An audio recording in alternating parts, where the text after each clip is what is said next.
মঞ্চে উপস্থিত সম্মানীয় নির্বাচক মহাশয়।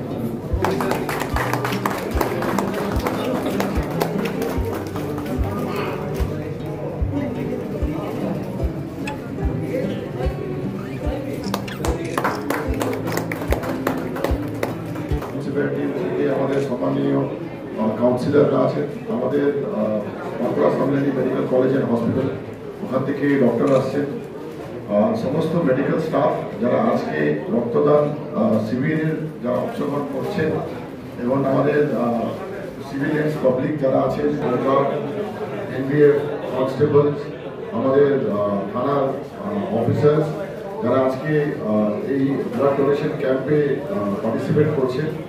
I would also want to thank IC Bankura যারা উনি একটা উদ্যোগ নিয়েছেন আজকে এই রক্তদান শিবিরের প্রোগ্রাম আয়োজন করার জন্য।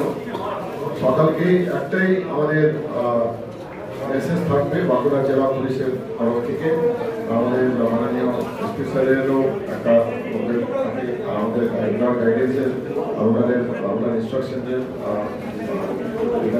আজকে প্রোগ্রামটা হয়েছে, সেটা হচ্ছে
যেটা জানেন, আজকে আমাদের বাঁকুড়া থানার আজকে একটা রক্তদান শিবির আয়োজন করেছে।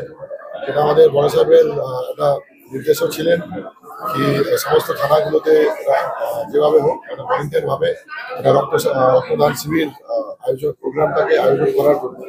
তো সেক্ষেত্রেই আজকে বাঁকুড়া থানাতে আইসি বাঁকুড়া আর ওনার অফিসার আজকে এরা সবাই মিলে তারা আজকে এই রক্তদান শিবির আয়োজন করেছেন।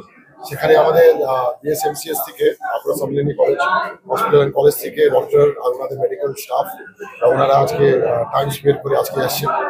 এই রক্তদান শিবিরে আমাদের বিভিন্ন টাউনের বাসিন্দা যারা আছেন ওনারা অংশগ্রহণ করছেন, সিভিলিয়ান যেটাকে আমরা বলি, আর আমাদের village police volunteers, civic volunteers, home guard, NVF constables, even officers ওনারাও আজকে অংশগ্রহণ করেছেন এটাতে। আজকে যেটা আমাদের লক্ষ্য থাকবে সেটা 100-র উপরে, সেটা এন্ড অফ দ্য ডে আমরা জানতে পারবো 100 ফিগারটা কি। কিন্তু দর্শকরা আমাদের দেখা গেছে অনেকজন লোক রাস্তাতে দুর্ঘটনাতে মারা যান, অনেকগুলো ইনজুরি হয়, তাতে অনেক ব্লাড লস হয়। সে যদি আমরা রাস্তাতেও যদি এখানে যদি নাও কমপ্লিট করেন ভলেন্টিয়ারিটি, তাহলে যে রাস্তাতে আমরা যদি সতর্কভাবে যদি চলাফেরা করি, গাড়ি মোটরসাইকেল সতর্কভাবে যদি চালাই, ট্রাফিকের আইন কানুন ভালোভাবে আমরা যদি মেনে চলি, তাহলে ওই রক্তটা যেটা আমরা সেভ করবো সেটাই কিন্তু যার আমাদের অনেকগুলো পেশেন্টস থাকে, থালামেশিয়ার পেশেন্টসগুলো থাকে, তাদের অনেক রক্তর প্রয়োজন থাকে।